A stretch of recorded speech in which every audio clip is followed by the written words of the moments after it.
One of the best excuses of all is that you simply weren't guilty of the parking contravention in the first place. A traffic warden may have simply issued you a fine incorrectly. Perhaps they didn't spot your blue badge, perhaps they confused your car with a similar looking one nearby, or perhaps they were just being a little bit overzealous with the tickets that day. Unfortunately, this may also be the hardest excuse to prove, unless you have some kind of evidence to support your claim, like a photo of your car on the day or proof that you did pay to park. On the flip side, one of the easiest things to prove is a simple admin error. If you were issued a parking fine for a vehicle that you don't drive, then there could have been a simple administration error over at the DVLA. Sometimes the council have to ask the DVLA for your address to post out the PCN, and this can result in errors. Councils and private firms must serve you with a parking fine within 28 days or 14 days of the supposed parking contravention. They can do this by leaving a ticket on your vehicle or sending it to you in the post. If they don't serve the parking ticket in this time frame, then the fine may no longer have to be paid. However, there are some other factors that could give the council or private car park operator a bit of additional time. We have an article about that which I'll link in the description. Your ticket may be accusing you of staying a couple of minutes longer than you paid for.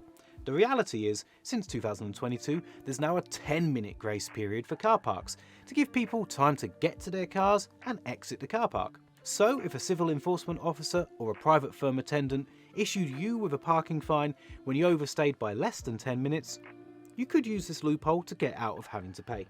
In fact, if your ticket was issued somewhere like a supermarket car park, then it can be worth speaking to the store manager, as they can often get the ticket cancelled for you. After all, keeping customers happy is high on the list of priorities. Some of the usual parking rules are different if you have a blue badge and display it clearly on your windscreen when you park. For example, blue badge holders can park on double yellow lines for up to 3 hours in some cases. If you have a blue badge and had it on display when parked, you might want to double check that you actually did break any parking laws.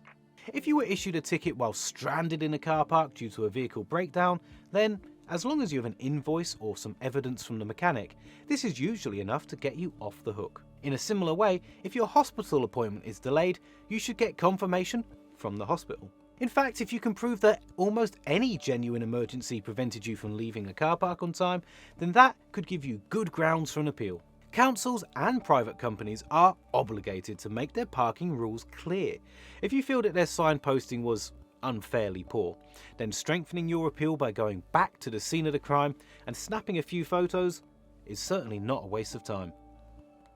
Broken parking machines are one of the most common excuses for getting out of having to pay for a parking ticket. However, some private car parks state that you should not park when the parking meter isn't working.